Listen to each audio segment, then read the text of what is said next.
Hello, everyone, and welcome to our 23rd Stimulus Connect. My name is Najha. I'm a staff at Stimulus.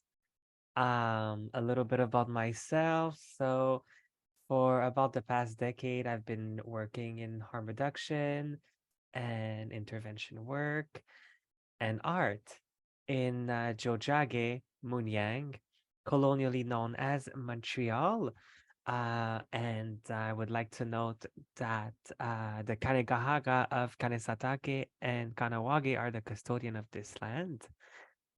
If you're not understanding what that means, worry not. I will explain what a land acknowledgement is in a moment. Um, so first of all, I'd like to thank everyone who is joining us today um, to present the DRED project. Um, and my coworkers, Shay, who also works at Stimulus, and Anjay, who works at Kapud. Unfortunately, our coworker, Jen, is not able to join us today because she's in rural Alberta doing life-saving work. So we are very glad that that's the reason that she can't make it, but she is missed. Hi, Jen, if you see this recording. Um, so first of all, I'd like to welcome our international guests. This is very exciting. This is the most international attendees we've had in all of our connects. We have folks from Sweden, Spain, New Zealand, Australia, and Argentina who have registered. And of course, our friends from the Burundi Association of People Who Use Drugs, who have been attending our past connects. Thanks so much for joining us again. Um, we have about 14 indigenous organizations who have registered. We have 42 folks from local, provincial, or national government. And today we have the most Americans we've ever had registering for Stimulus Connect. We have folks from 13 states, including Tennessee, Connecticut, Texas, Arizona, etc. So thanks so much for joining us. Um, I would like to announce that the Stimulus Conference 2023 is happening in October in Ottawa. And Ottawa is situated on the unceded and unsurrendered territory of the Anishinaabe Algonquian Nation. Um, Registrations are up at our early birds rate until June 15th. The link to register will shortly be in the chat, and you have 10% off until June 15th. Also, we will be releasing our call for activities, presentations, and ideas in French and English next week. So keep your eye out for that. As well, we are going to have scholarship applications released on the first week of April. And we just want to make it clear that we will prioritize people who recently used drugs, marginalized folks among our community for those scholarships. So please be mindful when applying because we are going to make sure that we are prioritizing the people who have the most access needs in terms of joining us at the conference. But we are excited to welcome everybody to join us in October. As well, if you would like to help folks who need scholarships, applications to join us at the conference, there are ways to donate to us when you register in increments of $50. And there's also a way to become a sponsor of the event. You can access all this information on our website. And you can also email me or Shay for more information. So I've already done the land acknowledgements, but for folks who don't know what it is, we believe it's important to do them and explain them, especially for folks from outside Canada and the United States. Our definition of a land acknowledgement has been written on the Laurier Students Public Interest Research Group. And a land acknowledgement is basically a formal statement that recognizes the unique and enduring relationship that exists between Indigenous peoples and their traditional territories in the context of ongoing colonization and violence. To recognize the land is to express gratitude and appreciation to those whose territory we reside on, as a way of honoring the Indigenous people who have been living on the land from time immemorial. I think it's important to understand our own personal relationship to the land and examine how come we are here right now and at whose expense are we able to live and thrive on those lands. Obviously, the historical context is different wherever you are, and land acknowledgements are but an acknowledgement. There are more actions that needs to be done. It can feel a bit jaded sometimes to hear land acknowledgements um, over and over again when things are not changing radically. But we still believe at Stimulus that it's important to at least uphold this tradition. Um, So, for the people who are joining us for the first time at Stimulus Connect, we like to have candid conversations about anything surrounding drug policy and harm reduction. We like to reach out to people who are experts and bring them together to discuss different topics. Um, and all the resources will not only be posted in the chat, but they will also be available on our website, as well as a recording of um, this webinar. While there isn't a specific trigger warning that I have for this event, I still would like to name that sometimes having discussions about government inaction can be frustrating and somewhat triggering. So obviously, I encourage everyone to seek some kind of aftercare after our events, even if the topic this time is not as heavy as it can sometimes get on Stimulus Connects. Sometimes it's little things that can activate something in us, and I think it's just important to take care of each other. Um, so we're almost at the start of the of the panel, I swear. I just have a couple more things. First of all, we have Eric from Substance who will be live tweeting.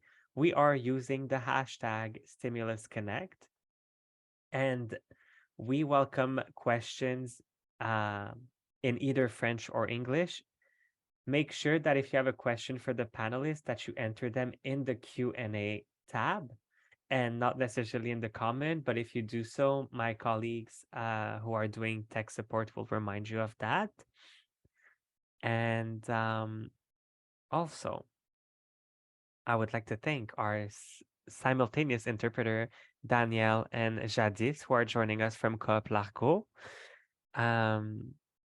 Je vais parler en français maintenant. I'm going to speak French now.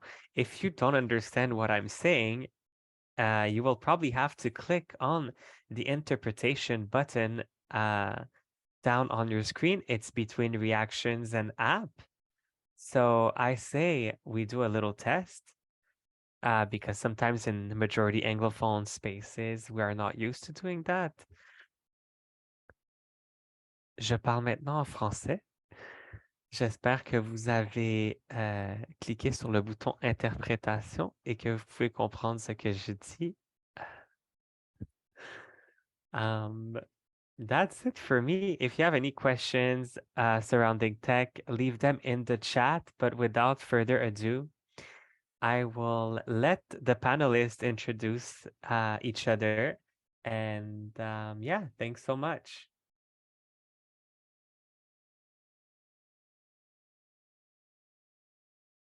We didn't do the order of things. We're all like, oh, who's going to start?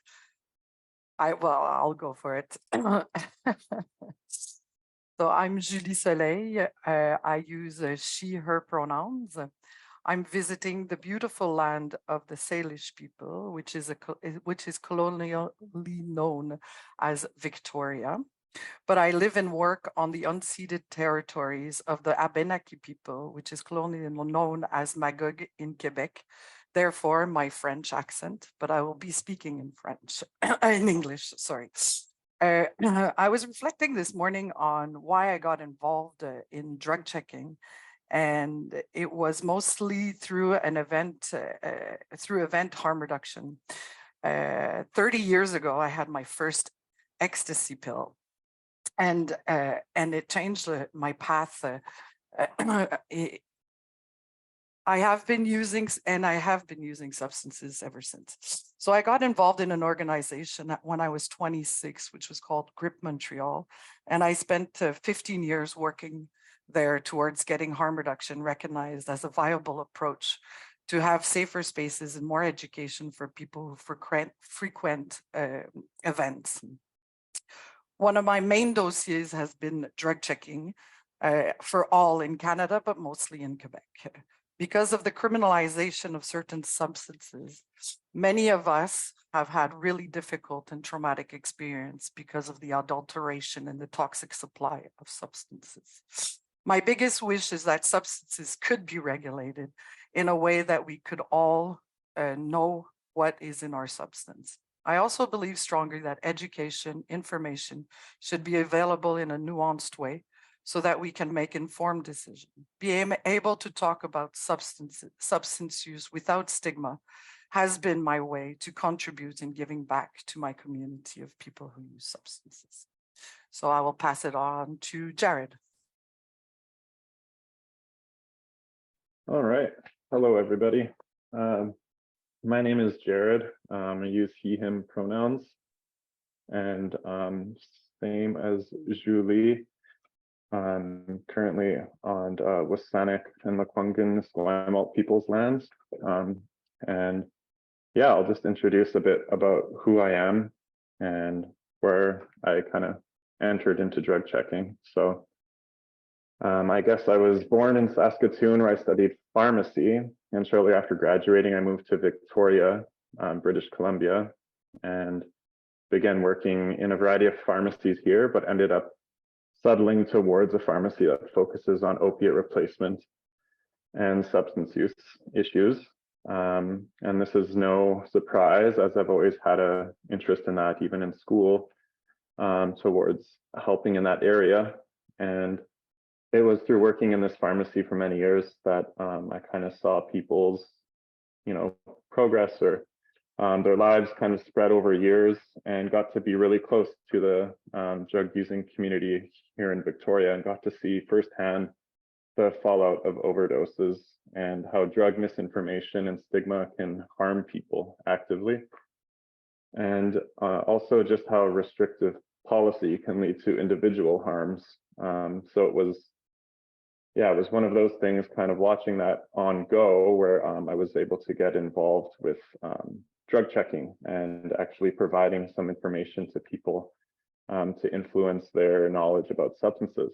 So I mean, there's kind of three reasons I got involved with drug checking. So the first is, I mean, as a pharmacist, it's just an interesting way as a healthcare worker or whatever to open up a conversation and have people have transparent conversations with substance use, reduces stigma, and it just leads to a good exchange of information. I've always felt that way. It hasn't changed. And the second reason I got involved is drug checking really creates empirical evidence surrounding substances. And it's pretty interesting to see how the tools of science can be applied to look at what's in the substances. And anecdotal information, like stories, is interesting, but it's nice to get that information and collect some results. And then lastly, is it's a practical way towards treating substance use issues as health issues and away from a criminalized approach.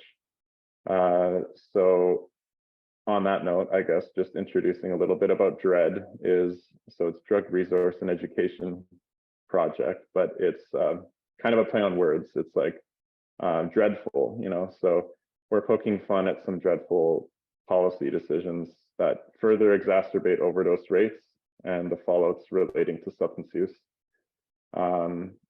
So yeah, and then in conclusion, I guess like it's important to note as well with drug checking, ultimately it's kind of a band-aid solution. It's accessible right now and it's great to kind of roll it out and have people access it, but things like safe supply actually address the toxic drug supply directly. So, but yeah, looking forward to talking. Nice to see everyone. I'll pass it off to you, Chloe.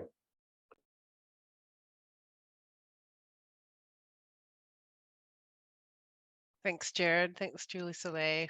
I have to say that you two are my favorite team that I've ever worked with. We've been working together on this project the last few years, and it's really made us a family, and I really appreciate that. My name is Chloe Sage. My pronouns are she, her. I'm actually calling in today from Salish territory as well. I'm in Suk or Tsuke, and this is the place that I grew up, but I most of the time reside just outside of Nelson, British Columbia, in a rural area.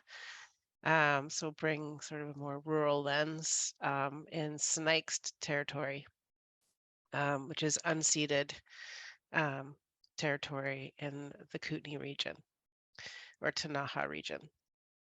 How I came to be part of this project or came to drug checking. For me, drug checking is just part of the harm reduction toolbox. So I don't live and breathe drug checking as per se as the one thing, but I've been involved in harm reduction for 17 years. I heard about this job teaching sexual education in the high schools and um, got the job by putting the condom on the woody with my mouth. And they gave me the job, believe it or not. So after being a sex educator and being a sex positive sex educator for a long time, the opioid crisis or actually failed drug policy crisis was really starting to ramp up, and working in harm reduction supplies and supporting folks with hepatitis C. And I just did a lot of different frontline work with a really amazing organization called Anchors. And I feel like I came into my person in that organization. It's just, I still hold that organization so highly, and I've learned so much there. I started working I was actually a raver kid going to Shambhala Music Festival, and I think I remember going to the first one. And when I got the job, they said, "Oh, this is going to be part of your job now." I was like, "What? I get to go to a party? That's so cool!" So then, yeah, the rest is history. Really, I ended up taking over that, and just really seeing the demand for it from the guests at Shambhala was so high, and the level of conversations we were able to have with people about drugs was just beyond anything else I could ever imagine. And that really had shaped my want to spread it further. And so I did. So I opened up the first drug checking community site using like reagents, and that's all I had. But it's really nice to see all these technologies and different ways of doing it, and so many people involved in moving drug checking forward. But I don't believe it's the silver bullet. I don't think it's the answer to this policy, this crisis that we're in right now. We're still seeing so many of the people that we love die, and it's heartbreaking work. I always promise I'm not going to cry. I'm not going to.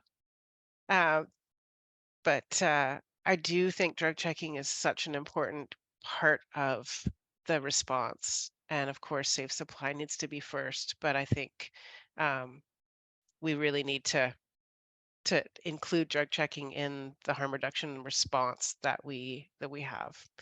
And obviously we need to do more. Okay, I'm gonna leave it there.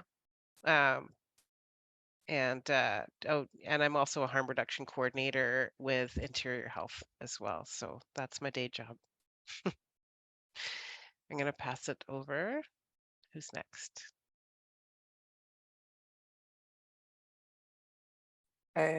We can maybe let Yaralix, Aika, and Michelle present themselves at this point too. It would be Yes. nice, I think. Yes. So Absolutely. maybe say Michelle. Hi, everybody. My name is Michelle Schul, and I'm calling in from the traditional unceded territory of the Tanaka First Nation, and also do some work with the Secwepemc First Nation or on the territory. I'm an instructor at the College of the Rockies, and I teach in the Human Service Work Certificate and Diploma program. And I've also worked and volunteered with Anchors for the past 8 years. So including things like being that I was a team lead for the harm reduction tent at Shambhala, and I helped create some of the tools around harm reduction messaging. And I guess what brought me into this field is, I mean, similar but different.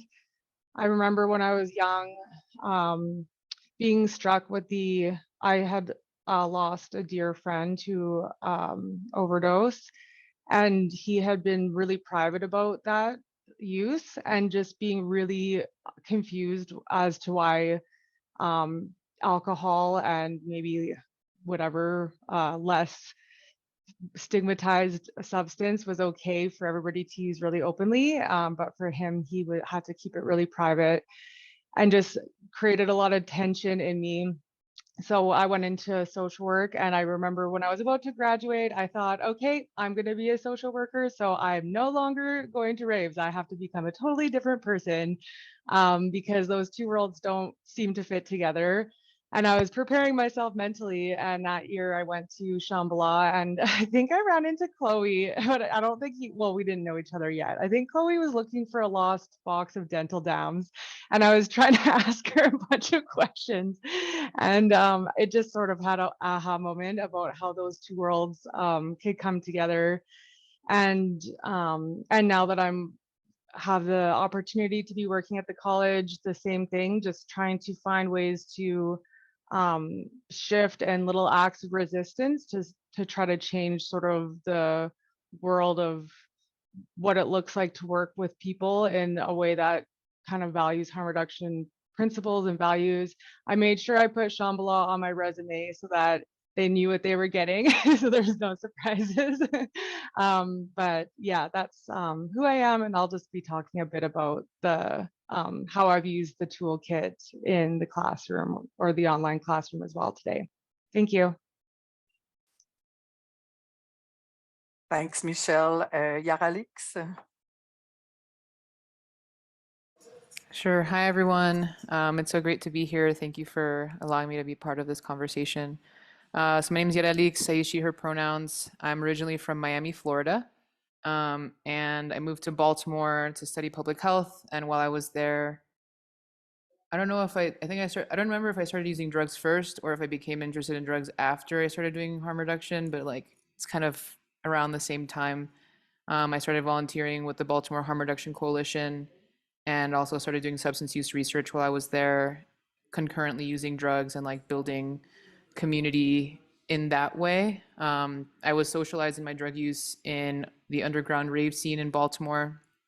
And that scene brought a particular energy of chaos that really concerned not just my health, but just the health of the folks in my community. So I started getting more interested in like, how do we teach people how to dose things properly? And like, how do we support each other better so we're not constantly having to call 911 for every person that's like overdosing, at these underground raves. And so I got involved with Dance Safe, and that's how I started doing my initial drug checking through like peer-to-peer work.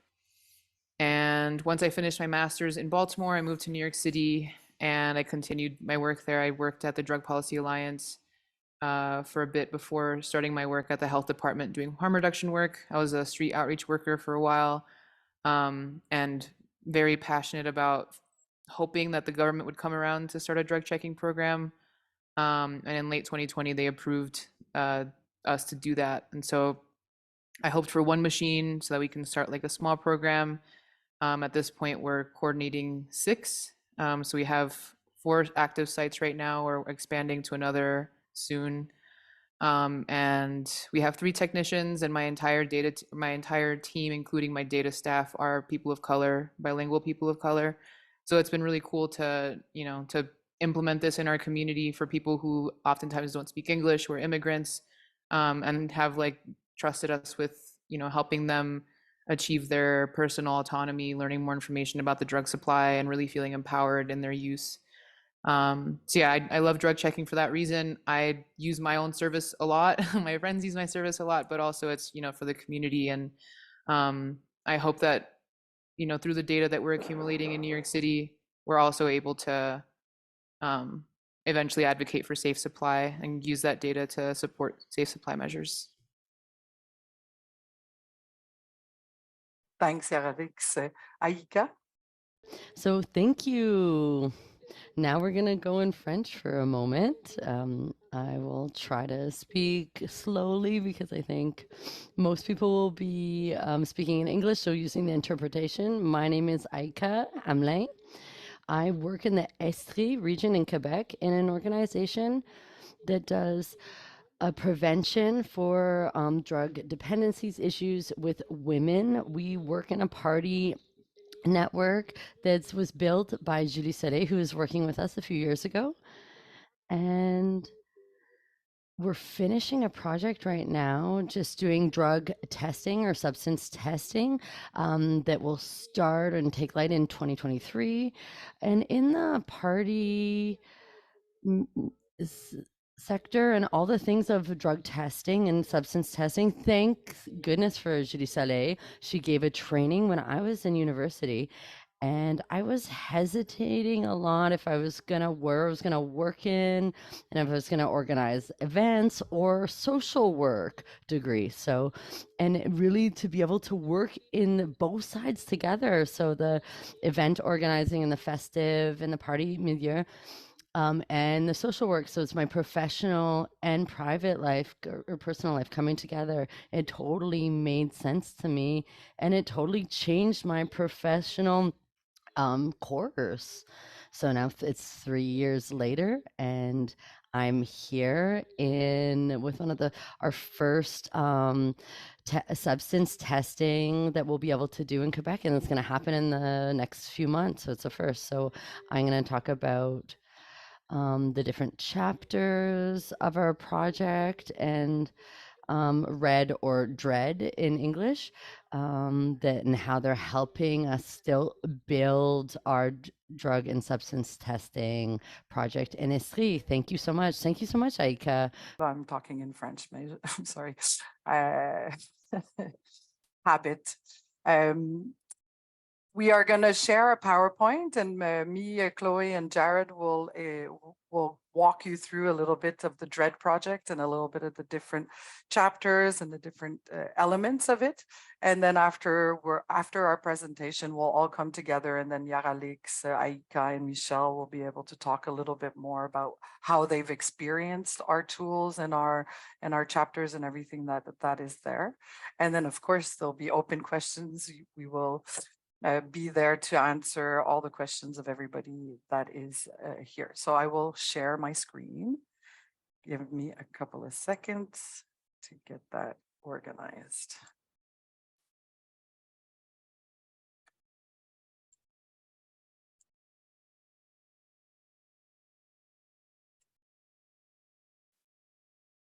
Ooh.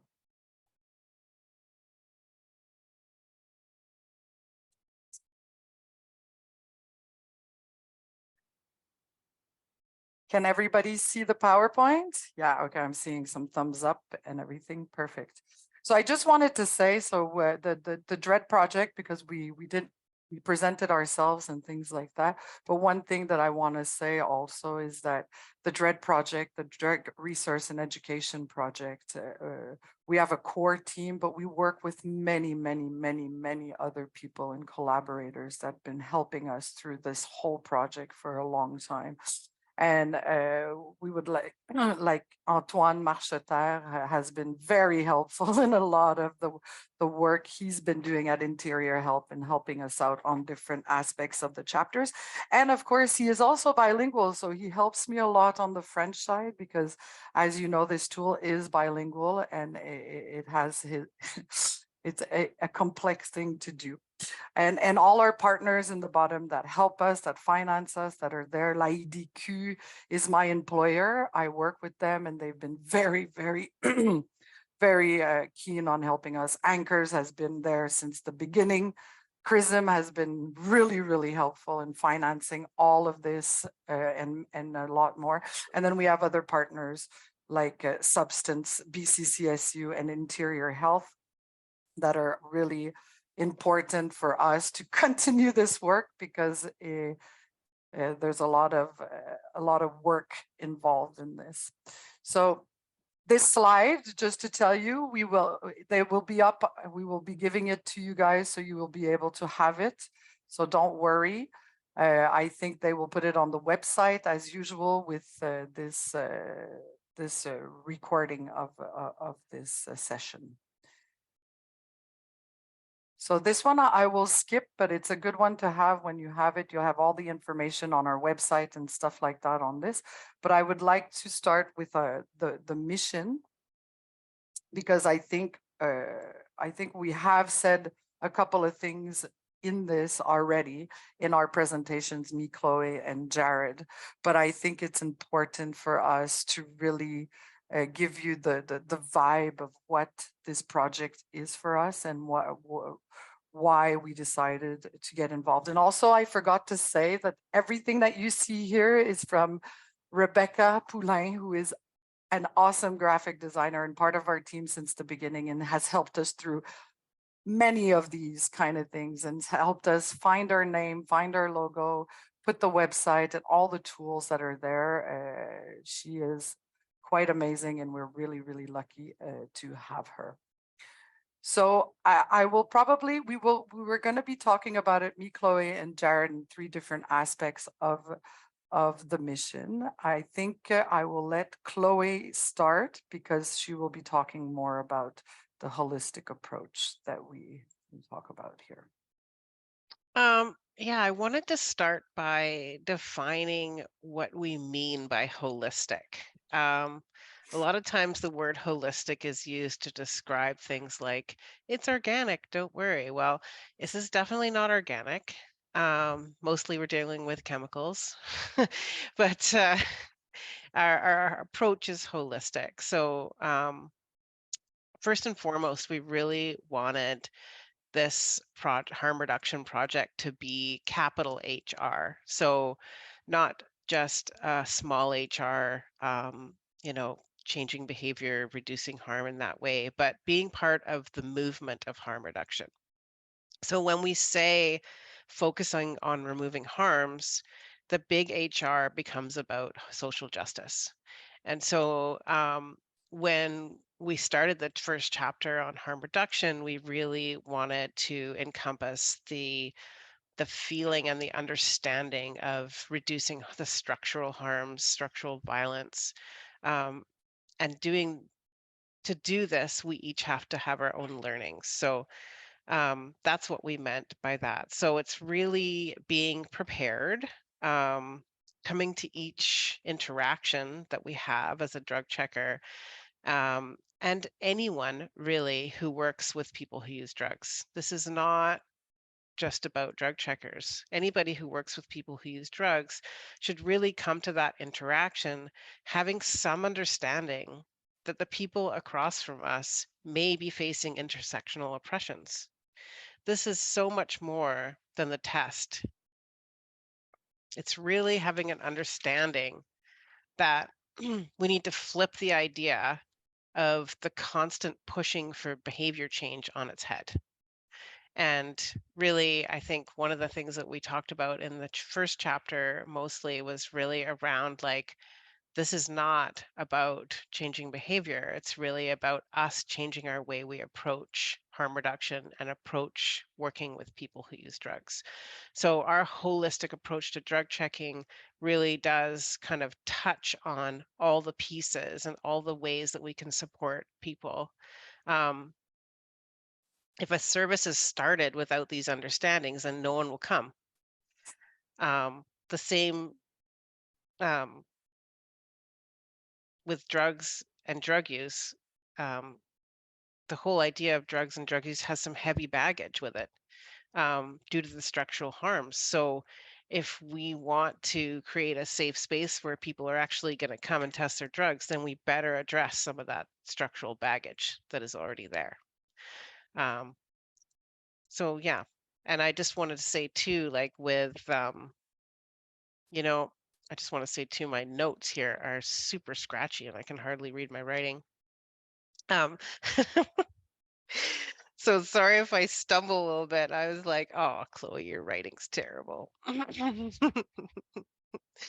um, so DC drug checking began as a grassroots movement of peers helping peers in the rave scene, mostly underground, and using chemical reagents. It really forced us to have all our other pieces together because the results we were getting from reagents were not very good. And so we had to be really sure that we knew about drugs and that we understood um, some harm reduction tips and other pieces of harm reduction because the actual drug checking results themselves were so minimal. And I really believe that we need to take that those values and those tools with us when we move towards better technologies. We need to we also need to be people who use who know about drugs when we're using those higher technologies.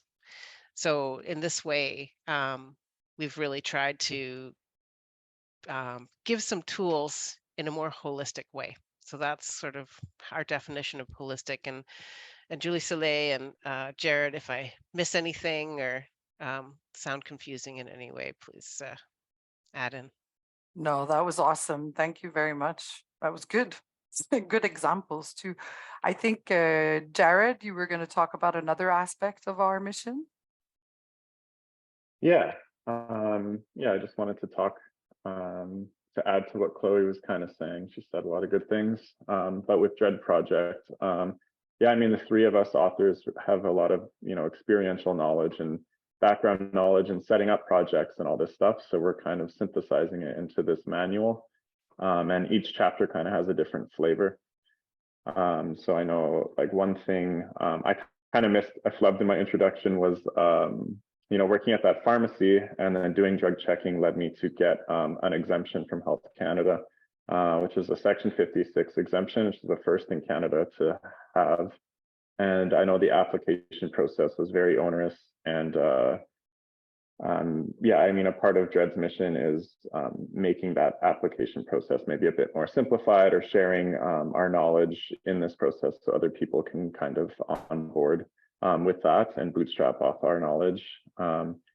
And then as well, yeah, just helping people operationalize based off our information. And we don't have all the answers, but we are trying to make it very collaborative, as Julie was saying, with a lot of people's voices and a lot of people's inputs, so it's most representative. And yeah, I kind of touched on some of the points previously as far as with this manual, but yeah, I mean, taking steps to collect empirical evidence, I think is important, and kind of expanding what healthcare can encompass, I guess. And I know as myself, having done it as a pharmacist in a pharmacy, got some pushback from the College of Pharmacists, and I know it was stressful for me. So now that it's kind of becoming more accepted. There's a lot more. I get reached out by other healthcare workers and stuff, and I know a lot of everyone here is working in that area as well. So it's just nice to see it get more accepted. And I really hope DRED, with the DRED project, we can kind of help, yeah, just bootstrap everyone to move forward in this area. Yeah, I think that's about it. And also shouts out to libraries, the unsung heroes. I'll pass it on to you, Julie. Thanks. And for us, one of the main also parts of this is, you know, the title says it a little bit, the Drug Resource and Education Project. It was a lot on, we all come a little bit like Jared said, and everybody that's around the table here, you know, we have experiential knowledge, we have academic knowledge, research, clinical intervention, or wherever we come from, and sometimes we have we wear many hats in that, and getting the knowledge out there and getting the information out there is not always easy because there's a lot of stuff going on. And we're trying with this project to really get a lot of the information in one place, in and free also. So everything that we bring to the website here, this is a page, our first page on the website. You see there's the manuals, you have all the chapters there, you have tools and resources. So in there you have a whole bunch of types of materials, you can download them. There's also posters and stickers, and all of that is really to get it the most accessible possible. And also the French and English is very important. And each chapter also, of course, we go into a little bit of the theory and stuff like that, but we believe that the practical stuff also from our experience, from what we've been doing, trying to put it there to bringing tools. The first chapter has 45 vetted practical resources, tools, articles, videos, booklets, books, podcasts, all kinds of stuff for anybody that reads it to go further into the different subjects. We have portraits of individuals and organizations who are influencers in the field. I think it's important for us to go back to history, where it came from, or the people or the organizations that are doing awesome stuff across Canada, but also in the US, in the Americas, in Europe, and everywhere else, because a lot of people are doing a lot of stuff, and talking and having these communities come together is very important. And we do some concept checks, case studies, and we have a lot of pro tips also in there from our experience, learned by experience, and all these things that we think that are important also to look into. So it's this project really brings all of those kind of things together, so we can be able to for all of you, for everybody to be able to do that. So there's the chapters, and we'll talk a little bit more. We also do a lot of training and a lot of consulting and stuff like that, but we'll get into that a little bit further. So I'm going to go to we're going to go through each of the chapters just to show you a little bit of that and giving you a couple of little hints in that. And then we will start the discussion. Sorry, my mouse has decided not to work. Aha. So I will pass it on to Chloe, who will talk to you about chapter 1. I guess I want to start by just explaining why I did chapter 1 very briefly. I was running trainings for the 70 volunteers that were on the drug checking team at Shambhala, and also working in community, doing harm reduction, drug checking, and just finding that those two worlds were so separate, yet they're all people who use drugs. And some of the things that I was finding with my team in the festival scene was there was really like some stigmatizing of other groups of people who use drugs. And I thought, holy cow, like we need some harm reduction education here. So I put together this piece for them, but I really I feel like I wanted to really look at how we can look at what things work best in event settings and what things work best in community settings. And so our manuals all have really, like, if there's differences with different settings, then we put that in there. If it's the same, then it's just you read through. But sometimes we've really just focused on, like, if you're in community, make these, make sure you're making these collaborations with people, or if you're at an event, these are some things you could look out for. So this chapter is really like a harm reduction foundation. It's really about the foundation that we want people to have with harm reduction before they move on to doing other things. This can be used for drug checking specifically, or just anyone who is working with people who use drugs. So there's a bunch of different sections. And so really, I wanted it to be about, okay, so if we're going to create a safer space, what does that mean and how do we do that? It means doing the work to learn from people who you're serving. What are the issues that the person that you're serving are facing, and what are their needs? So how do you find that out? Any DC, whenever I say DC, I mean drug checking. I just say drug checking so much that I have to abbreviate it. Should be have people with lived and living experience involved from the beginning, and it will not be successful without the input of that community. If drug checking is about drugs, the best people to know about drugs are the people that are using them. And so if a project doesn't have people part of that in implementation, planning, getting out there and like trying to find people, like if you don't know anybody who uses drugs and you're trying to start a drug checking project, how are you going to find people? Right? And so when you work with people who are part of those communities, and they can go and they can vet, they can say, hey, this person's cool, go come on down there. There's so many ways that we can make a space a more approachable space. Partly it's about using respectful language, knowing the language that is like best practice to use.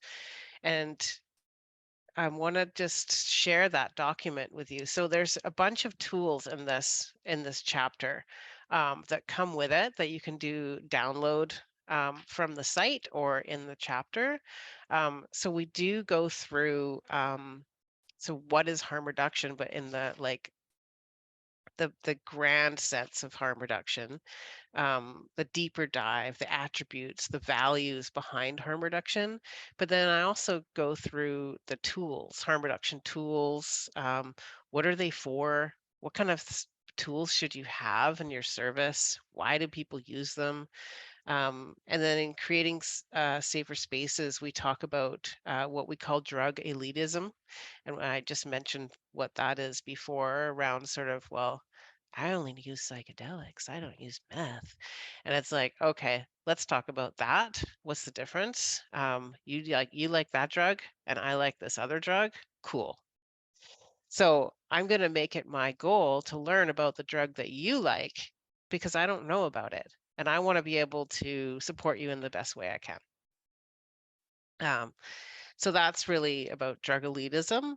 And then language. And then we also talk about gender and harm reduction. And like, gender is one of these things that just gets completely ignored. And I think harm reduction in general has a real male bias to it. But what about non-binary folks? What about women? And we all use drugs too. So we have a section on that, and about how you can come to it sort of having a more of a sort of a wider gender lens.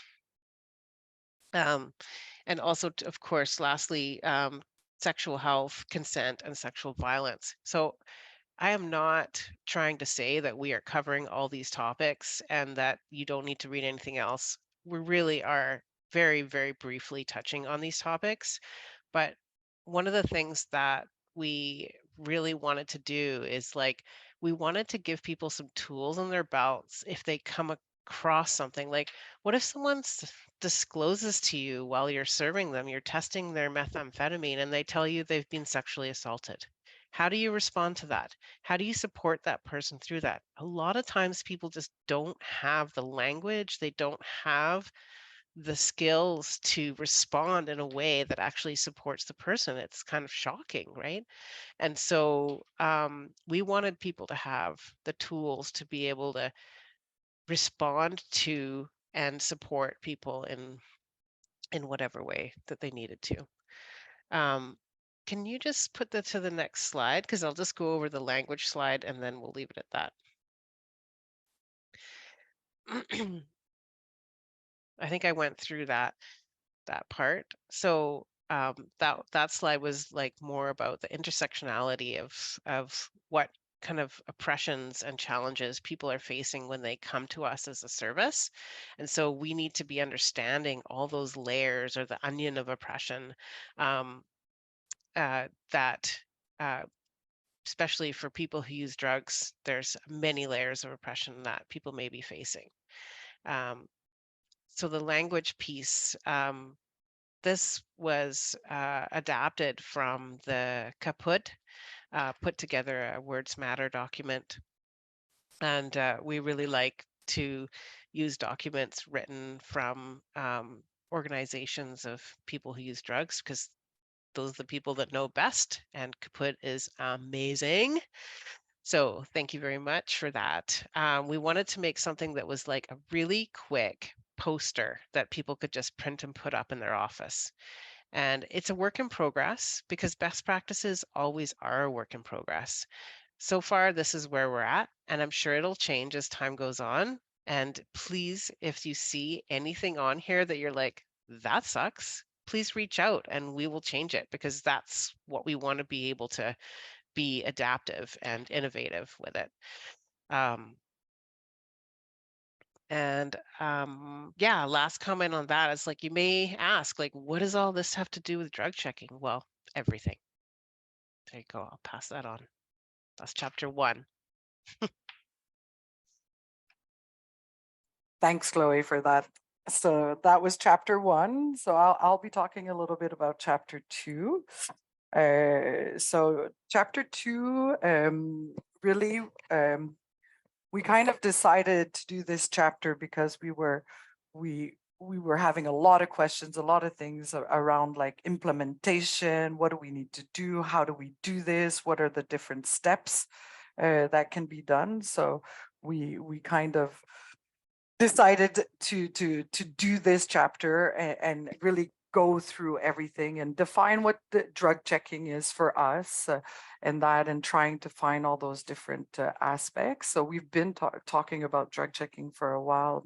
For us, as you can see, it's integrated harm reduction service for us. So drug checking allows people that are involved with substances to chemically analyze them. Yes, so there's the substance part, but not only that, they also get their results in a nuanced, non-judgmental conversation, in order just to increase knowledge, to have a conversation. And a lot of stuff also happens during that thing. So we've talked about, for us, drug checking is a harm reduction service. It's a technical service. Jared will step onto that in the next chapter, and a community service also. So we talk, it's all part of that. There's a whole section also, which is Aika will be talking about this, because I think she's used this part a lot, the logistical and legal considerations. I think Jared has said also, he got the first exemption in Canada and all that, and we worked a lot. And in this chapter, we got a whole section on how to do the exemption, all the steps in it. And there's a whole bunch of tools also in the annex to help out on this aspect. But one of the things I wanted to connect on chapter 2 was really also about the people. The people we've been talking about, the people who do the drug checking and stuff like that, and the humans that work all together. And one of the amazing things, because I have also been going to Shambhala for the past 8 years and things, and I've done different roles and different things, and I and as somebody that does a lot of education in drugs, who I've done a lot of this, I noticed a lot that in the trainings and the stuff and all the people that are involved there come from so different worlds. I have a criminology background, and then I was meeting people in pharmacy, medicine, nursing, social work, chemistry, physics, and then people from the community, from the psychedelic community, from opiates, from it was just like, wow, this whole hub of people coming from all different venues and had different knowledge and different, things like that. So getting those people involved and being together and learning so much, and the cross-pollination, all the stuff that I've learned since I've been involved mostly in the last like eight years with a lot of different people coming from different places, is that I keep on learning. We never, ever stop learning. And I think Chloe has put it forward.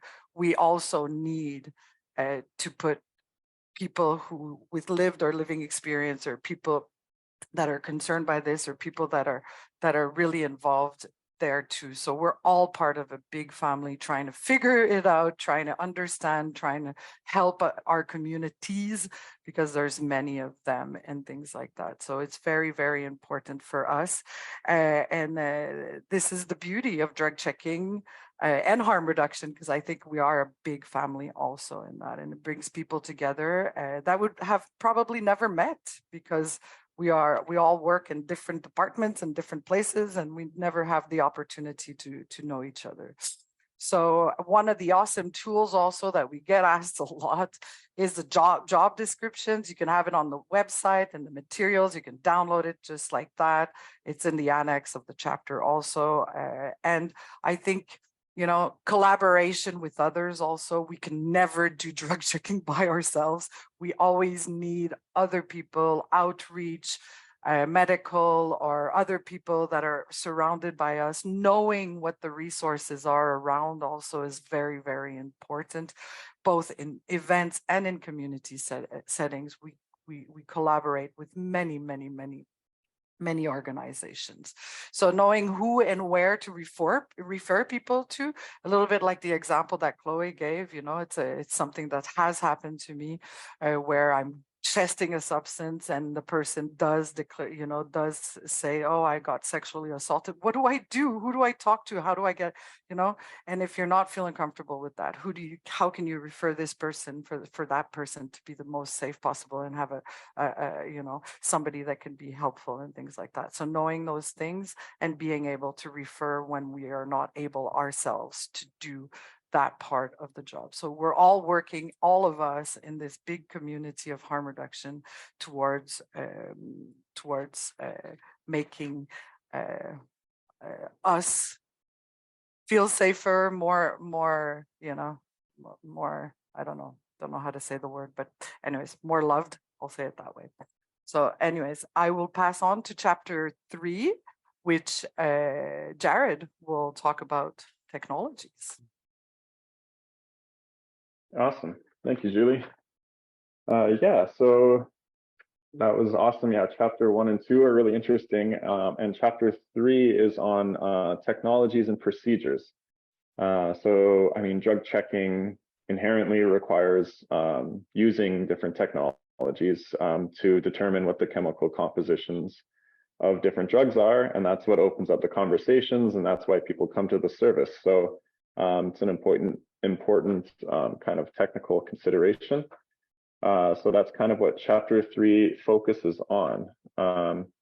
So I know, drug checking can attract people from all different backgrounds. So I really tried to write chapter 3 in a way that's accessible in language, and it explains a lot of like background concepts and things. So people maybe with no chemistry background can read it and learn about some things and get up to speed in a way that's accessible. So as well, I really tried to make it as well technically accurate, so like a chemist could read it and not be too disappointed in the choice of wording and things. With that being said, if people are reading this chapter and they see things are maybe not as accurate as they could be, or they could use rewording, or it's confusing, as with all chapters, just kind of reach out to us and we'll tweak it to make it better. But yeah, so chapter 3, so it talks about considerations for choosing different technologies. And yeah, it just speaks about the different variety of instruments that are available as well. It defines some of the technical lingo related to drug checking, because there's lots of words that are important. So like, what does binary mean? What is quantitative, qualitative? What is the active ingredient? What's the diluent? Heterogeneous samples, different things like that, which is very important to get into the details when providing drug checking. And it really helps the community to all speak kind of the same language, so to speak, and to be technically accurate when we're describing testing and the flow as well. It also defines some concepts like the chocolate chip cookie effect, and how different there can be hotspots and things within substances. So we kind of speak on that. There's some diagrams on that. And there's also all throughout all chapters, but there's portraits on here that focus on different drug checking projects and what technologies they're using. So it's really nice to kind of just get oriented on what's been going on. There's also the drug checking flow. So it talks about kind of the 3 stages within drug checking. So like intake, talks about handling, labeling, storage, and transportation of substances. Talks about testing of the substances, so that's sample organization, cleanliness, and disposals, and then the results. So that's more giving the results back to the service user, which will be focused on chapter 4. And a lot of it does focus on what's mostly used in Canada right now, and that's FTIRs and test strips. So that doesn't mean it's the best combination, but so far it's what's working. And so this chapter focuses on different tips and tricks for testing things with FTIR, which includes like LSD or GHB or Xanax tablets or other low actives, as well as gives procedures for using the fentanyl strip test and benzo strip test. So it does get into the nitty-gritties a little bit. And yeah, we can go to the next slide. Another thing that is focused on here is tiers of technology. So just to introduce you to one of the concepts. So within drug checking, I've kind of organized it in different tiers.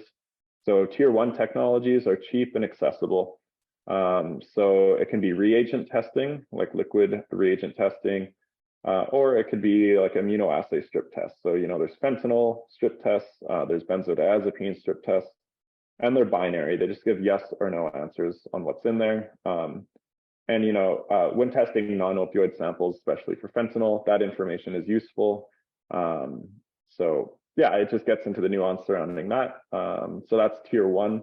I won't get into it too much. And then tier 2, so it talks about, these are more specific instruments. They're a bit more expensive, but they provide more utility.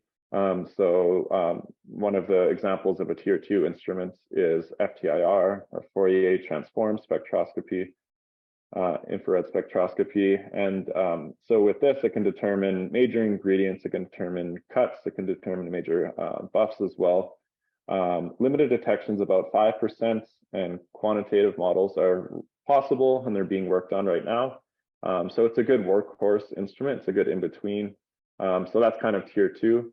And then tier 3 is higher precision instruments. So this includes like QNMR, mass spectrometry, things like that. So the example we give here is the paper spray, which is located at Substance, the University of Victoria, which is a great point of care mass spectrometer that does a lot of samples every day. And it's very high sensitivity, and it can quantify a lot of active ingredients. So it's extremely useful for Down. And they make wonderful reports. wonderful reports on their website, on the substance website. So it's definitely worth checking out if you haven't seen it. So that's a great example of what a tier 3 instrument can do and what it can provide. But yeah, so that's kind of the things that we get into in chapter 3. And I just want to, just a quick note, I mean, relating to technologies and things is there is no one perfect instrument. A lot of them have different strengths and weaknesses based on cost or ease of use and things. And, you know, historically, instruments have been targeted towards law enforcement or border security. But with the new interest in drug checking and with the changing landscape to allow people to do it, there's kind of a new market. So we'll see. I suspect there'll be some exciting new innovations in this field and some drug checking specific instruments, which will be pretty neat. So keep our eyes peeled. But that's chapter 3. So I'll pass it on. Thanks, Jared, for that. So I'm going to talk with Chloe on chapter 4. That me and Chloe are, as we said, we are in Victoria at the moment. So we will be working on. We are working on chapter 4 at the moment. So this is not. It is not finished yet. And all of that, and we're in the process of writing this chapter, and it's all about the messaging results in drug checking, delivering results, how to explain limitations, sourcing and assessing reliable drug information, really trying to get through all those kind of aspects and a little bit of what's going on and how we're doing this and things like that, and all the questions surrounding this. So this is a crucial part, and this is really like this is a part where at a point when I was going to Shambhala and doing things and the training part and all of this, I was recognizing a lot of different things. And because we come from all different places and all different ways, sometimes we're like, oh, is that, you know, what should we be saying? What shouldn't we be saying? How should we be saying it?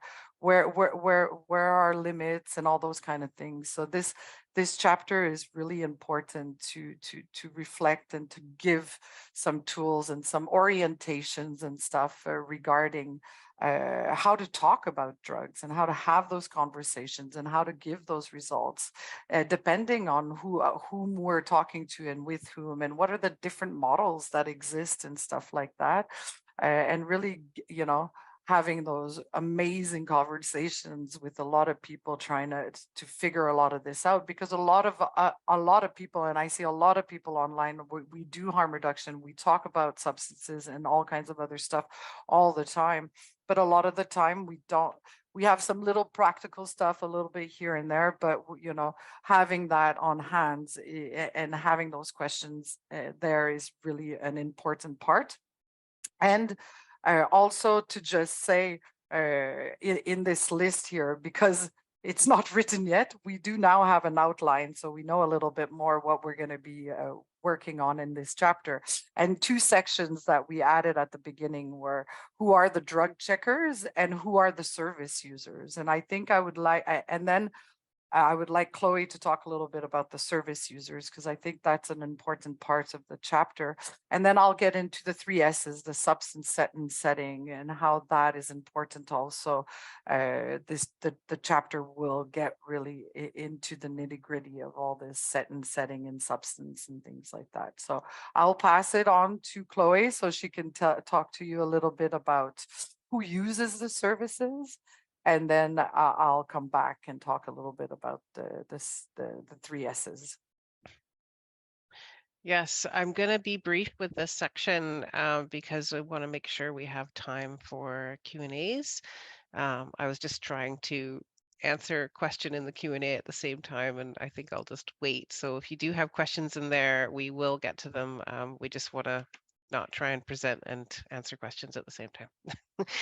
So who comes to the service? So this is really important piece to think about, and there actually is a lot of different groups of people who come to the service. First and foremost, of course, the most important person that we're serving is people who are using the drugs that they're coming to test. one of the things I think is really important is to never make assumptions about the person walking through the door. Every time I make an assumption about someone, I am totally proved wrong. So I try really hard not to, because I'm wrong every time. Um, One of the things that I have found, I also co-chair the BC Tech Working Group, and so I learn from all the techs that come to that call monthly a lot. And James from Cranbrook, who works for Anchors, he came and did a talk one day about demedicalizing the space, and I just really loved how he talked about how he would make the space a comforting and non-clinical place to serve people. And that's kind of what we're talking about when we talk about how do we make it a safe space for people to come in. And so he would put music on, he would always have coffee on, he would offer people rides. Like, it just really tried to make it as like casual as possible, not like going to the doctor's office. So that's just one of the pieces. And knowing about the drugs that people are bringing in, being able to talk about them with people, that's really helpful for folks to know that you have done some of the research. But there's also other groups that come to the service. There are folks who don't use drugs. There are family and friends of people who do use drugs. Sometimes there are sort of, we call them, what do we call them? Investigators, independent investigators. Sometimes there's people who just want to find out dirt on people. And how do we deal with them, right? Awesome. Someone just posted about James Kaufman. That's cool. Yeah, he's my hero. I have many though. um, One of the guiding factors of what we do is we really let the person lead the conversation that's coming in. And so if you've got an independent investigator who has come in, then you really need to think about, what is the best interest of the people who actually use the drugs? Like, not testing substances for police. That is something that a lot of organizations have decided to do because they're worried that they're going to be testing to help an investigation. So, and that includes security, that includes someone who holds something over top of it. We've had people who work in housing bring samples that they want to test so they can prove that this person was using drugs, and maybe they would lose their housing. I'm not going to test that substance for that person because it's not holding the best interest of the person who uses drugs in heart. And that is what this is about. One really important group that we've been working with a lot is people who supply drugs, people who manufacture drugs. Having collaborations with that group of people can really help change the structure of the substances on the streets.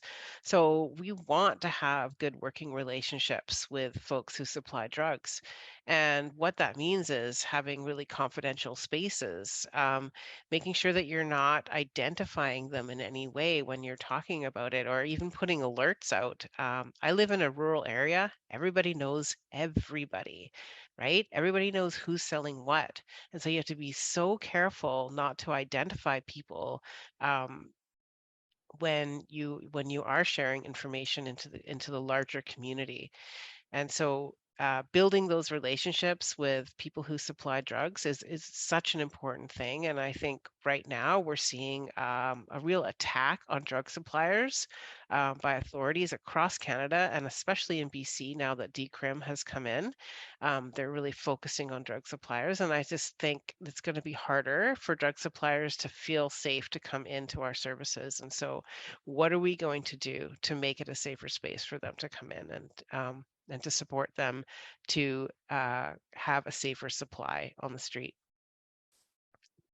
That's all I have to say about that. We'll move on. Thank you, Chloe. So we'll move on regarding the sorry, Oh, I did put a little slide on generating informed decision through conversation. How do we, connect? How do we take the information that we need, like little information that we take in that, and then also ask and answering questions about the set and setting and stuff like that. So we concentrate a lot on the substance. We talk a lot about the substance. We focus a lot on that, but we have to also think about the synergy between all of these aspects that influence the experience of substance use, and it will help assess the risks and the benefits of use also. So all of these work together. The setting, the substance, knowing those kind of things will really help also understanding the person and the conversation that you will have and the ins and goes. You'll get a lot of some information depending on who the person is in front and which setting you're in also. But knowing the setting where you are and stuff like that. In the setting, there's like the macro and the micro. The macro is more the culture, the openness, the law, the regulations. What is the ambiance on that side is very important. And then you have the micro, that is more the location, the time of day, the atmosphere, the time of the month, what's going on that sense. And a lot of the times we overlook the setting, and I think the setting is a very important part of how it influences the way we use substances, where we use them, how we hide, how we don't hide, how we do things, and stuff like that. So it's a very important part to look at. And the set is the person that's using the substance. What's their experience of use? What's their past experiences and all those kind of things regarding also mental and physical state, how are the persons feeling, what is their lifestyle, a lot of the age, the sex, the gender, these kind of things also sometimes come into the inter-influence and see how the person will experience, and they can assess also what types of risks or what types of benefits the people are getting towards this. And then the substance is also an important factor.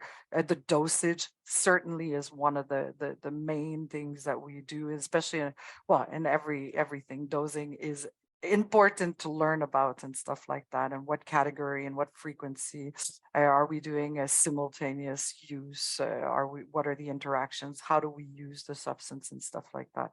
So all of this will influence our experience, and it can also help in looking, like I said, a little bit about what the risks, what are the benefits, what conversations you can have, what are the actual tools and stuff that you could be talking about with the person that will really reflect what that person is looking for, instead of having just, oh, these are the things that I need to tell everybody. No, each person needs to be individualized, and we need to be able to give the best information that we can when we're talking or having that conversation.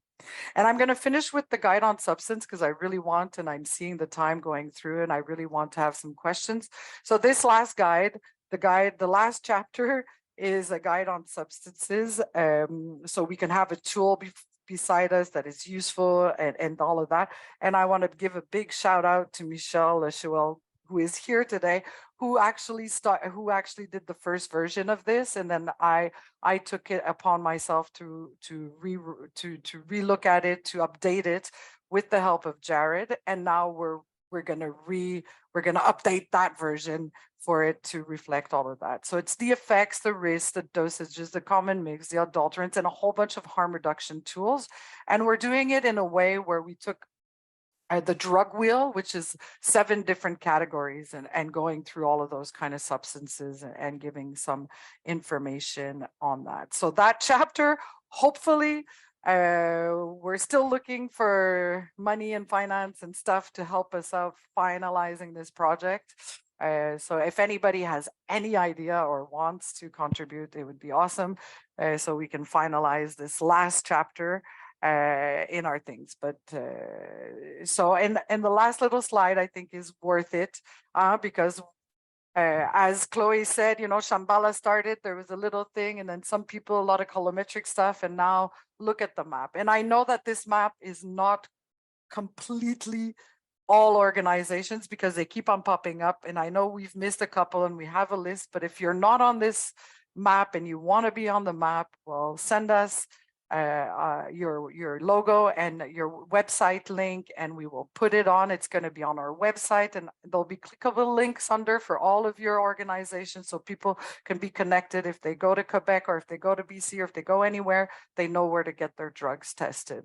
And this is a very important thing. It won't be clickable yet on the thing, because we haven't figured out the interaction kind of thing, but we will put our email and our website so you can connect with us, and for anything else regarding all of this. And I just stopped the slide because I'm feeling a little bit that it would be good to get into the discussion on this. And I know that there's a whole bunch of people asking a whole bunch of questions. So sorry, it took a little bit more time, but I hope you guys enjoyed. Can I just that make a presentation. correction? Did I do something? Yep. No, Go. I just want to make a correction before we move on around the language document, the words matter. It actually was from Is input, input, not yeah. kaput. I was going to Sorry, tell wrong you. pud. Wrong pud. Yeah. Input's awesome too. Yeah. Okay. Perfect. Thanks so much for the presentation. It was awesome. It was clear, and it was very informative. A lot of people are asking where they can find this Yeah, so we'll beautiful put, manual, right? The yeah, graphics are gorgeous. I will put the link on, and I maybe let Michelle, Aika, and Yaralix, while they're doing that, I'm going to go and put all the little stuff that, yeah, because we didn't share that with you guys, so sorry. But we'll put it in English and French in the discussion so people can have access to it. Awesome. So I will launch a quick poll in the next few seconds. So this is how at Stimulus Connect we're able to know who is in the room with us. It's takes only a couple of seconds to answer, and make sure to answer all of the questions, otherwise it won't send. And in the meantime, I will also start the Q&A. So we have a very interesting question. Oh, Before the Q&A, we need yeah. to let Yaralix, Aika, and Michelle talk. Oh, so sorry about that. Sure, go ahead. So who wants to start? Aika? I'm sorry, we are all on Michelle, meeting at go the for it, same Michelle. time. Go, go, go. Yes, I have to run after, so I'll be really quick. Thank you. That was such a great presentation. I was just going to share a little bit about how this looks in the classroom, how I've used this manual in the classroom, and I'll make it nice and concise. The biggest thing I've noticed is because in the program, lots of students are entering the field with, it's an entry level program. Maybe they might not have prior training, but they have life experiences that lead them to want to make the change in their communities. So they might have really open ideas about harm reduction and safety, or they might have more limiting ideas about substance use. But one of the biggest outcomes of the program is to provide spaces for students to critique the status quo and question and challenge their own perceptions and social issues, and to decide for themselves what values they want to bring into their work. And so that's where I've found the manual has been really helpful.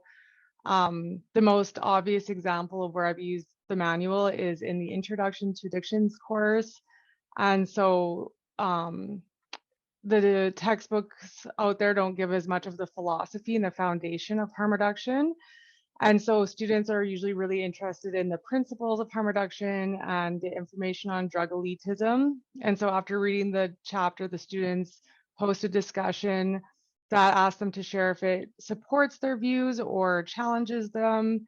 And students often comment how thoughtful that they were really surprised how complex and thoughtful harm reduction practices are, and that they were surprised at how much the concepts actually align with their own personal values.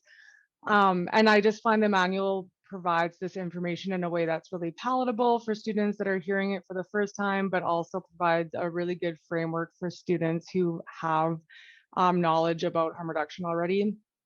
And I'll just give one more example that I find it's very meaningful. There's a class called Supporting Change in Human Service Work, and we start off with the idea that you have to start with step one, change within yourself. And so I've used the information from the intersecting axis of privilege, domination, and oppression in this class. And so students need to identify places where they hold privilege and places where they've maybe been pushed to the margins. And so I'll just share one example of a response that came from this conversation. The example is, I can see multiple privileges that I need to acknowledge in order to successfully support the T. This is a case study. For example, I can be pretty sure that if I ask to see a person in charge, I will be facing a person of my race. The privileges that I have impacted my perception of the case study because I do not know what it feels like to apply for a job, wondering if I have a lesser chance of getting hired because of my race. So it just has really helped with some rich conversations. Definitely the language sections of the manual have been really helpful. Language, students are encouraged to shift their language all year. And so we've used the information and then I've guided a conversation on the concept of like calling in. So I just find it's been really a great resource because students come with their own experiences. Some of the stigma that they might have towards substance use might be based on some painful experiences of their own family members and friends. And so because of this, I feel like the safe space needs to start from just how I create the platform for them to be talking about harm reduction. And I feel like chapter 1 in particular is so relevant because it teaches about safe space, but it's presented in a way that's a safe space itself. So that's what I've found really useful about the manual. Thank you. Thanks, Michelle. Maybe Aika and then Yaralix. Yes, so again, we're going back to French. So like I was saying earlier in the beginning, actually, my work on, I'm working on the development of a project on drug checking in Estrie in Quebec. Currently in Quebec, there's only Montreal that has drug checking officially, drug checking policies, sorry, that are in there officially. So there's a lot of demands for exemptions that are being made. There's one service that's mobile in a van and another service that's fixed site. And us in Estrie, we have is a project where we have one machine that is going to be transported to different organizations because we don't have the budget to be able to ask, to buy several machines. So it's quite a special project and it's quite different than other things that are available in Quebec, but also it's there haven't been that many demands that have been made in that follow that vision. So really in chapter 2 on the requests for exemptions, really have been, it required us to plan for these different aspects, and it really helped us to create a plan and to ensure that we had all the different parts necessary to make our request for exemption. Because if some of you are, some people are in the process currently or have been recently, they know that there's very little information through the government on this request for exemption. And, we compared to other provinces where there's more information, where this has been happening for a longer period of time. But, really this manual has helped us to really plan everything. So, and the fact also that we've been working with different organizations, we're the ones who have this machine. I'll be the one who's doing the technical part where, we're using the spectrometer. And so we're working with different organizations that work with individuals that are marginalized. And they're used to working with these people, but also there's the part that's about messaging that's that we can find in the currently being written chapter. So that's, we're also talking, there's other resources such as posters that are available currently. And those can be very helpful to explain also what is the project, because the reality is in Quebec, not all organizations and social workers are conscious of what is out there. And, and they don't know what is the importance of drug checking. And so it's we're just highlighting the importance of the information that is given. So this is the part where we learn to what language to use, the explanation that we're giving, to explain to people, why are we using this machine, how it works. So these chapters really helped me to create documents to send out to different people with whom I'm working, so that we can really better explain to them, and that in turn they can better explain to their members and people in their life. Same thing with policy documents, or working with police forces in our municipalities. So it's important, that our information be legible to everyone. So on our website, you can see there's the manuals, but also there's tools. There's posters, there's stickers.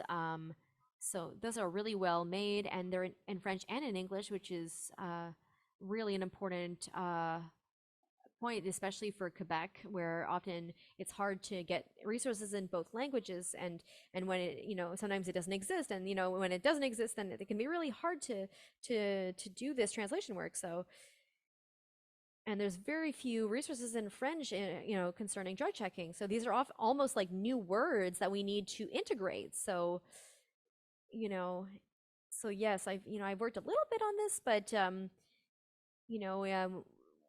within the first 3 chapters, I saw, it's hard to create sentences that even have sense with words that don't necessarily exist, and the translation doesn't necessarily exist yet. So this is a very important advantage to have this manual and to have this website that's free, that's accessible, and to have both of these with a translation that's already made. I think that's pretty much what I want to say. So if there's other questions concerning specific chapters, if they want to know why or what's you can find in each of these chapters, it's also very well explained in the chapters, along with the different synopses that they have, and within the table of contents as well. And you can often see this in the chapters themselves. Thank you so much for that testimonial. Sure. So yeah, I was able to have access to the manual, I think chapter 1, around the same time that I was told that we were able to have new technicians. And so it was just super, super helpful to have that as a resource. I work with the New York City Department of Health, and so the orientation that we often have to drugs and to substance use and harm reduction tends to be more, public health oriented and focus on mortality data, and sometimes dry, which is very different from like when we do drug checking at raves, or when we do drug checking in different settings that do a lot more centering on the person's pleasure and the achievements of what they're looking for. That's not necessarily solely based on risk. So that's something that I really liked, that, even though we're a public health institution, because I'm the one building out the program, like I thought it was really important to center as much as possible.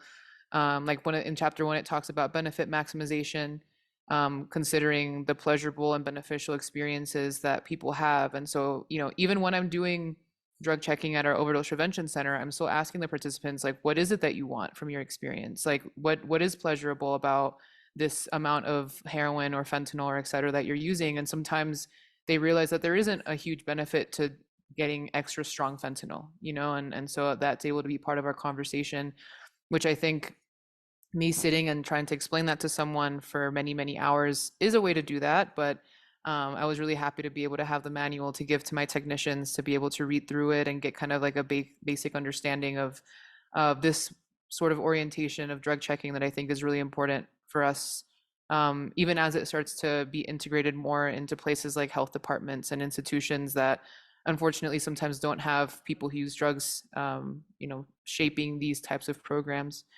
I also thought that the case studies that were used were really helpful for us, because it's one thing to like read about concepts, but it's another to see experiences of folks in the community and how these conversations happen.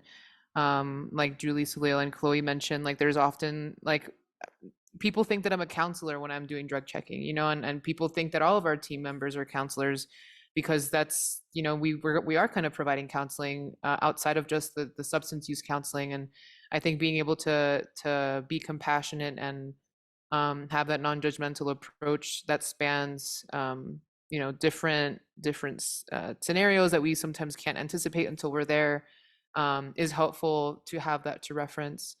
And so I guess as we're right now we have 3 technicians, and as we're looking to expand, we're gonna probably hire more technicians over time. And so having like chapter 2 to consider different models of drug checking. Right now we have all of our harm reduction programs, or all of our drug checking programs within harm reduction programs, specifically within syringe service programs and our overdose prevention center.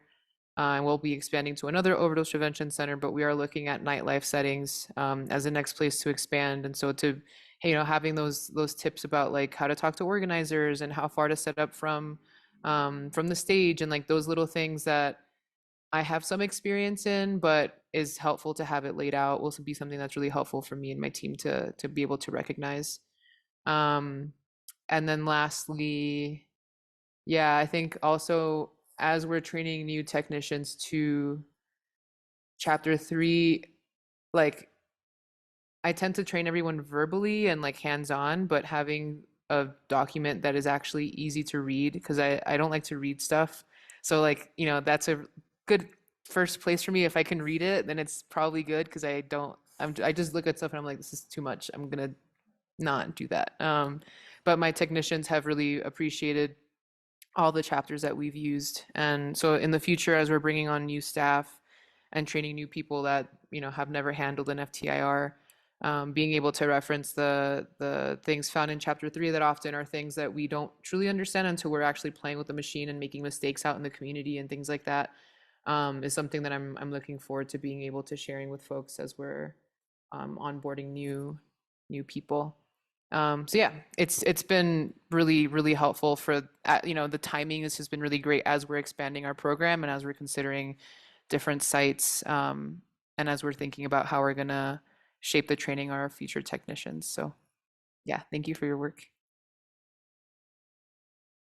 Thank you, Alex. So now Naja will bring in the questions, because I see that there's a lot. I've been going through the chat. There's a couple I didn't go into the Q&R, but there was some a little bit everywhere. Go.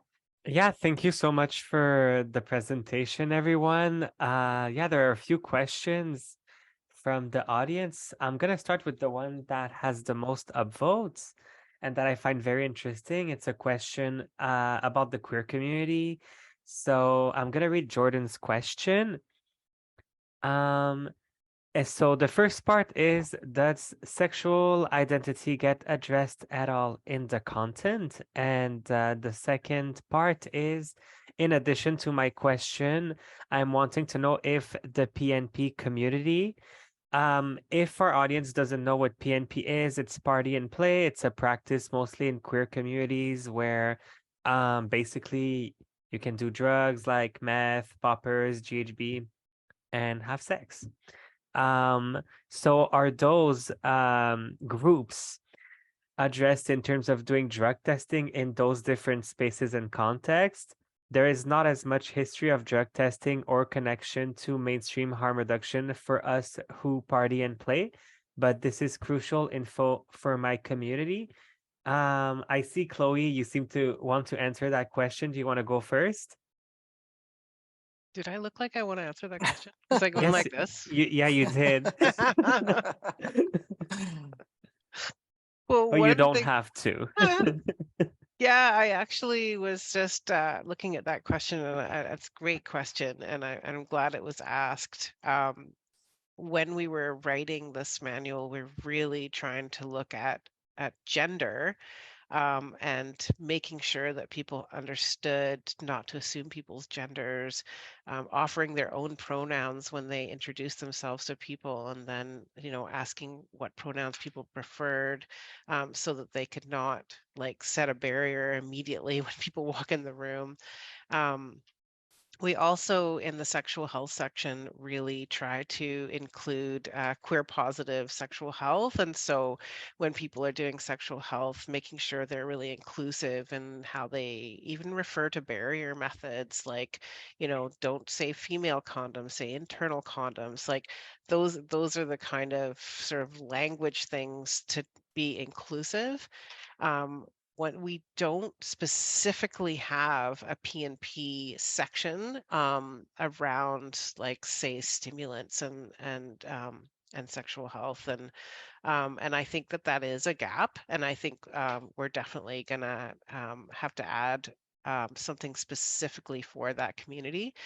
We do have in the harm reduction section, there's like the booty bumping kits, and I know like booty bumping is really popular and common in the PNP community. So having, if you're someone doing a harm reduction service, having booty bumping kits shows a community that you actually like understand that. Because as someone who booty bumps myself, like it's really hard to ask for those harm reduction supplies without feeling like embarrassed. So, definitely like just if you have those things already there, like then like people will know that you're not sort of leaving them out. But I definitely like answering that, when I looked at chapter 1 after it was finished, I was like, yeah, we needed a PMP section. So coming soon. Thank you, Chloe. That was great. Does anyone else want to answer that question, or I think we can move on to the next one. So just because we only got one question in French, I will ask that one. So you can switch your interpretation to English now. So the question comes from Alicia, and it's bonjour. Yeah. Hello. I was questioning if there's an exemption when we're storing substances for training. So if we're starting a drug checking space, how do you start with your trainings at the start of the project? So can you store substances? That's a part of the question. Is there an exemption so we can change? I wasn't I wasn't sure. Do you understand to basically have a substance on us when we're giving a training? Is that's what? So if there's an exemption, in particular for this issue, so for an exemption to analyze the substance, you're allowed to keep substances. If people bring you substances, you can keep in a safe deposit or a safe or some deposit box as something locked. So if you are asking for the substance in that, you're allowed to keep them, but you have to be able to destroy them, or there's a plan to destroy or get rid of the substances or to bring them to the police later. However, that's not the best way to work necessarily. I'm talking for training purposes. Unfortunately, there's not a training plan in Quebec at the moment, but the two organizations that do it, so we have GRIP and Checkpoint, they're open to training people from your team. So if you want to ask for the exemption, and maybe it'll take you time to get it, so then these organizations can help you to see if you can come practice, observe how they do it before you start doing drug checks. So obviously you want to practice before you start the project. So that's an issue. So yeah, I think I'm just going to add on to your answer a bit for the to be exempt. It's for the site that we're doing the tests. So let's say if I take, I have my machine and I bring my substances there, we have to see who has the exemption. So often when we have a machine that we're trying to explain people, so we'll use substances that are like aspirin, sugar, other things, because where the machine is doesn't have the exemption. So it's important when you're starting a project on these issues, you really, okay, just a second, you have to make sure that all the technicians everyone is trained properly. They understand the machine properly. They've had a chance to practice on the machine. I think the BCSU has a basic training, and they say it's at least 30 hours of training before you're able to do it properly, and then to be able to also practice it. So I don't know, we say like if cactus or grip in Quebec and Montreal do it, you have to go and try. So other people who don't already have this set up in their province, what they'll do is they'll go get trained in another space, like get your drugs tested and do their testing elsewhere or training. So it's really important to properly understand the different tools and technologies we're using. But you need your exemption to be able to do it. If not, you could be charged for possession of illicit substances. In theory, you could be arrested for possession in those cases. So does that answer your question? She wrote that, yeah, it's super clear, Alicia said. Would you like to add anything, Aika? I was just wondering if you wanted me to answer the two other questions that she had. I think I could do it pretty quickly. When we're talking about the analysis of the like the positive tests. So right now there's analysis drug testing in Longueuil that's used by the police right now, but with GRIP they have an agreement that you can verify your testing. So if you have a project that's working already, that could be a possibility. And in different groups, there's different, let's say, committees. Maybe it's not an official one, but I'm like, oh, but there's a Canadian one. What's it called? I forget what it's called. The National Drug Checking Working Group. So that group, there's lots of people from Quebec who have gone there and who are able to give different information and share knowledge. And at the moment, there's a committee, but it's not an official committee, and we're meeting sometimes so we can ask each other questions. So I really would go towards Checkpoint or Cactus as an organization, Checkpoint is a project, or the GRIP, that you could get more information on these issues. And what we could say is our last working group that we had, the organizing, or actually there's an organization that works on drug checking for Health Canada. They just got more funding to have much more technicians. So from Vancouver, Toronto, and Montreal, they will have more technicians, hopefully up maybe a dozen or so, but I'm not too sure, but it's quite a few more people that will be able to help the community to confirm tests that have been done and to do more drug checking. So if there's people that are more interested in national working groups, DRED works with them.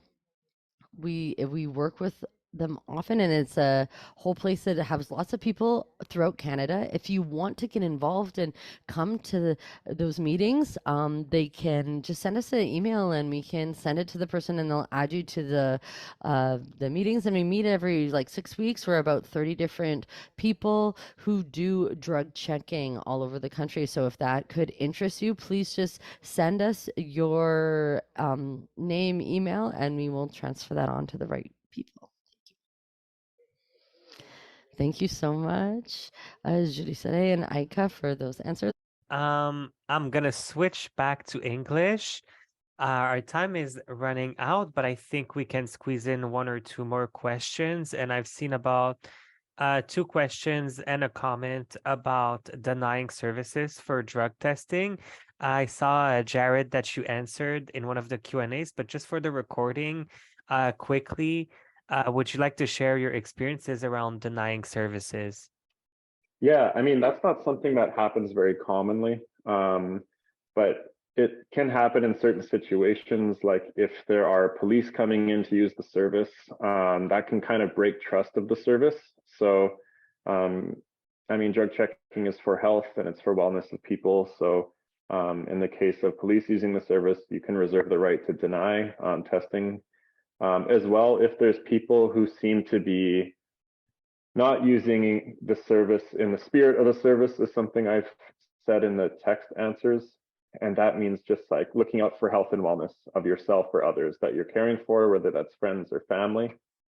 And so like if they are doing like an investigation or they're building a case or they want to like confront, or like it just sounds like you're not giving health information, you're kind of just giving them ammunition for a disagreement or something like this. Or I've had it where someone wants to test to find out if it is a drug so that they can kick them out from housing. And that type of thing is not necessarily my opinion on the spirit of the service. And this is not set in stone, but this is kind of my opinion on it. So reserving that right, but not, yeah, I mean, just assessing. And if it is like a parent who's testing and they want to confront their kid or whatever, typically, I mean, this again, just me, I don't refuse testing for parents because they typically have like the intention of health for their child, but it does open a door for speaking if they did take the substance without their son or daughter's knowledge, and opening up that conversation with them and saying it's an opportunity for you guys to connect maybe, or to discuss these types of things. But yeah, so I hope that answers your question with denials. It's not something that comes up commonly, but it is something that can be done. Do Chloe or Julie, do you have anything to add to that?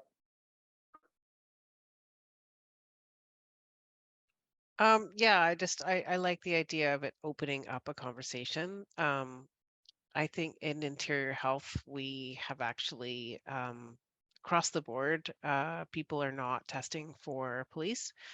But you know, other health authorities have different ideas on that.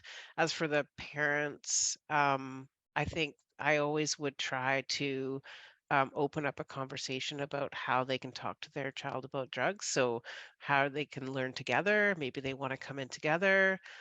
Does your child know that you took this? And if not, then how are you going to build that trust back with them? Yeah, it's just a very complicated, and you can kind of suss it out as it goes on. I'll leave it there.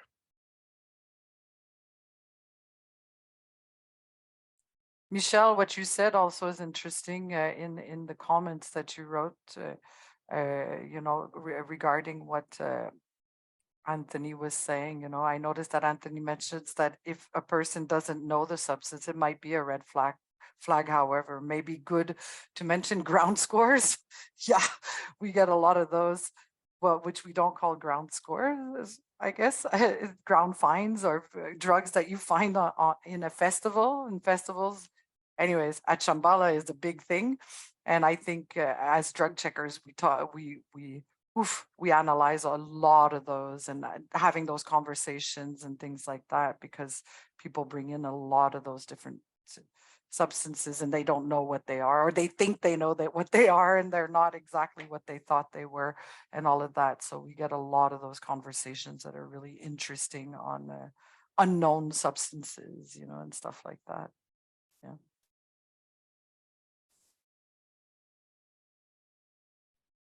Thanks so much for your answers. I am so tempted to ask one last questions, but I also want to respect everyone's time. So I would rather leave this time for any final thoughts that anyone would want to share, if there are any.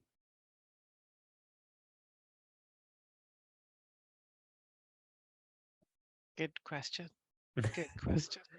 Yes, I know. I should have put it in the Q&A. I was really curious about one of the questions in the Q&A that was about the relationship with the private sector and the development and rollout of new drug checking technologies. Nadja? But let's not open on that one. It could Yeah, be that's taking a long time. yeah. Actually, what I can say is Toronto, I think I saw Karen And McDonald is online, and they have done a nice document on that, actually, on new technologies and questions to ask, which is really cool because it's a big issue. So I don't know if Karen, is she still there? Yeah, I see her there. Maybe she can share that resource. I don't know if it's shareable, but it's really informative on that kind of thing because we're all living that. I think everybody, a lot of organizations and a lot of people are having questions about all these new technologies popping up and stuff like that. That I would be was really. just Oh, sorry. no, but I was going on the other on another subject. So if you want to go and just finish, and I had like one final thoughts if you want. Yeah, Oh, actually, I'd like to just invite the tech support back into the room, as well as the yeah, just to join us. So you can turn your camera on, and you will magically appear in this room. I'd like to share quickly the poll results. Thanks everyone for answering them. We have 100% participants who answered it. I'm sharing them right now. They will appear on your screen. As you can Wow. see, we have some data on who was there. I want to shout out the more than 75% of women who showed up to the event. We had a great percentage of francophones also, 34%. That probably means there's a lot of bilingual folks, as well as we had Indigenous, Black, and racialized folk join us. Um, we had tons of people from the community sector and people who use drugs who join us, and this is who we are doing this for. So thanks so much for taking a part in these conversations. And thanks so much also for this wonderful panel. It was very informative. I have so many questions, as I'm sure a lot of people have. But I would like to hand actually the mic to Anje, because at the end of the day, like I said, we do this for people who use drugs, and we just want to take a moment, to honor them. So Anje, I'll give it to you. Hi everybody. My name's Andre Anjay, depending on how you want to pronounce it. I'm a person who uses drugs, and I'm here representing Kapud, and I'm also staff for the Stimulus Conference and Stimulus Connect. I'd just like to take a moment to remember that failed drug policy has resulted in the deaths of and overdoses across the country of people we know, of family, friends, and loved ones. And let's take a moment to remember all those people in our lives, and do our best to fight these poor policies and make changes so that this death can stop happening.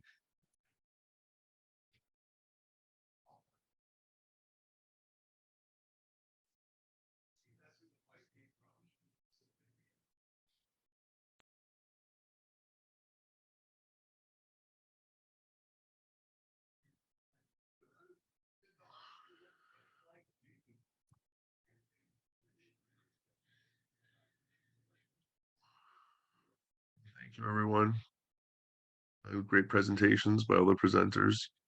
And I guess I'll pass it back to Naja to take us out. Thank you so much, Anje. I want to thank everyone who joined us today. I want to thank Danielle and Jadis, who did amazing on the live interpretation. Really, that was a great job. And we're very grateful to be working with Coop Largo. I want to thank the panelists. I want to thank you, Shay and Angers, for taking care of stuff behind the scenes.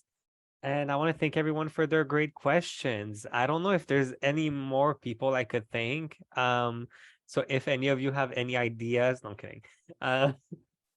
Yeah. Oh, I forgot to thank Eric from Substance, who live tweeted. I'm super excited to see this. There will be a recording available on Facebook, on YouTube, and on our website. On our website, you'll be able to find all of the resources that were named. Check out dreadproject.ca if you want to check out the manual and other information. And yeah, I would like to invite the panelists to stay in the room so that we can have a checkout after this. And yeah, have a great day, everyone. Thanks, everybody. Have a great whatever time it is, evening, Bye. late afternoon, or just Bye, So everybody. much for joining us. yes, really. And I'm sure